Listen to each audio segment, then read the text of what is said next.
যেটা বলছে এরকম ভাবে না, প্রপার চ্যানেলের তোমরা যা অ্যাপ্রোচ করো, আমরা তোমাদের কিন্তু এখন আমি তোমাদের কথা শুনে কিন্তু আমি আমাদের জায়গাতে আমি কথা বলছি। হ্যাঁ স্যার, আমরা সিএম স্যারের সঙ্গে দেখা করতে অ্যাপ্লিকেশন করেছি। আমাদেরকে কোনো 24 তারিখে বলি, আমাদের কিছু বলা হয়নি। আমরা বলেছি আপনি 15 দিন বাদে হবে। কথা তো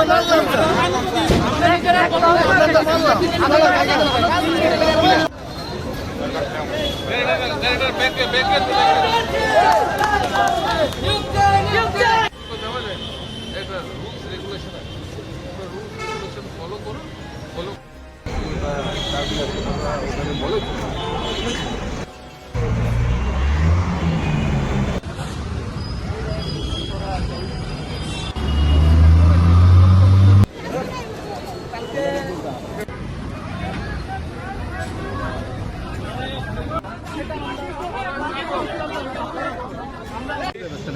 টেট উত্তীর্ণ কিছু বেকার যুবক যারা টেট উত্তীর্ণ হয়ে আছে, এরা ধারাবাহিকভাবে শিক্ষা ভবনে গিয়ে ওরা দেখা করেছে। দেখা করার পর ওরা স্যাটিসফাইড না, তো এরা ডিস্যাটিসফ্যাকশন নিয়ে এরা বলছে যে না, ওরা মাননীয় মুখ্যমন্ত্রী বাসভবনের দিকে যাবে। তো এটা তো আমাদের কাছ থেকে কোনো অনুমতিও নেয়নি।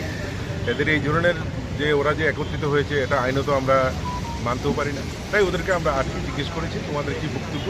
আমরা সব শুনলাম, শোনার পর ওনাদেরকে বোঝানোর পরে ওরা আমাদের অধিকাংশই আমাদের কথা মেনেছে, এবং কিছু সংখ্যক আছে যাদের মধ্যে আমরা দেখলাম যে না, তারা তারপরেও কোনো কিছু এমন করে, তাই তাদেরকে আমরা প্রাথমিকভাবে ওদেরকে ডিটেন করেছি। ডিটেন করে আমরা আমাদের এডিনগরে সেফ কাস্টডিতে রেখেছি। আশা করি এটা নিয়ে আর কিছু বাড়াবাড়ি হবে।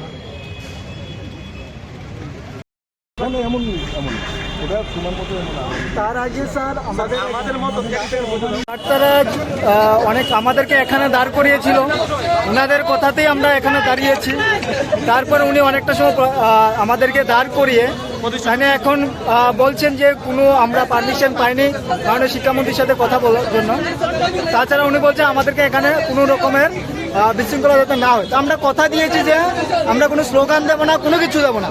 তারপরও আমরা বলছি এখানে আজকে আন্দোলন শেষও করছি, তারপর আমরা বাড়ি যেতে যাচ্ছি। তারপরে তারা ইচ্ছাকৃত জোর জবরদস্তি পাবে সে আমাদের প্রত্যেকটা শিক্ষককে এই বাসের মধ্যে নিয়ে তারা থানায় নিয়ে যেতে চাচ্ছে। এটা কি ধরনের সিস্টেম, কি রকমের পদ্ধতি, সেটা আমরা খুবই ধিক্কার জানাই। এরকম আমরা অন ক্যামেরা বলেছি, আমরা স্যারকে অফিসিয়াল বলছে যে আমরা আন্দোলন শেষ করছি, আপনার কথা মতো আমরা বাড়ি ফিরে যেতে যাচ্ছি। কিন্তু তারপরও উনি জোর জবরদস্তি ভাবে আমাদেরকে বলছেন যে চলো চলো থানায় গিয়ে গল্প করার জন্য আমাদেরকে বলছে। স্যার থানায় গিয়ে গল্প করার জন্য আমাদেরকে বলছে। তো দেখছি আমরা এখন কোথায় নিয়ে যায়। আজকে হবু শিক্ষকদের একদিকে স্কুলে ছাত্রছাত্রীরা যখন আন্দোলন করছে তখনকে লাঠিচার্জ, ছাত্রছাত্রীদেরকে লাঠিচার্জ, শিক্ষকদের এই অবস্থা করা হচ্ছে রাজ্য প্রশাসনের তরফ থেকে। পুলিশের তরফ থেকে বলা হয়েছিল পুলিশের তরফ থেকে তারা যাবে, কথা বলবে, এখনো কি তারা কি কথা বলেনি? তারা কথা, উনি তো বলছে যে কথা বলেছেন, বলার পরে উনি আমাদেরকে বলছেন যে আমার কথা হয়েছে যে এখানে পারমিশন নেই, তোমরা যে অ্যাপয়েন্টমেন্টের লেগে জমা দিয়েছো এই অ্যাপয়েন্টমেন্টের জন্য পেশেন্ট রাখার জন্য। তা আমরা এরকম কোনো আশ্বস্ত পাইনি যে কতদিন পেশেন্ট রাখবো। মাননীয় শিক্ষামন্ত্রীর সাথে আমরা দেখা করতে পারছি না। তো আজকে প্রশাসনের তরফ থেকে এই সিন ক্রিয়েট তৈরি করা হচ্ছে। আন্দোলন তুলে নিয়েছিলেন? হ্যাঁ, আন্দোলন কি তুলে নিয়েছিলেন? হ্যাঁ, আমরা বলেছি যে আমরা আন্দোলন তুলে নিয়েছি, আমরা ফ্ল্যাক্স গুছিয়ে নিয়েছি। আমরা ফ্ল্যাক্স কি সরে আমরা বলছি অন ক্যামেরায়, ওনাদেরকে বলছি স্যার আমরা তো ফ্ল্যাক্স গুছিয়ে নিয়েছি, আমরা তো আন্দোলন স্টপ করে দিয়েছি। কোন এটা ভিআইপি এলাকা থাকতে পারবে না। স্যার আমরা 2 মিনিট সময় চাইছি যে আমরা কথা বলে আমরা চলে যাব, বলে নিয়ে আন্দোলন করব, বলছি চলে যাব। তো তারপরে এই সময়টুকু তাদের নেই, এই অপেক্ষাটুকু তাদের নেই। তারপরে জোর জবরদস্তি পাবে আজকে আমাদেরকে বাসে তোলা হলো। কি কারণে সেটা জানি না।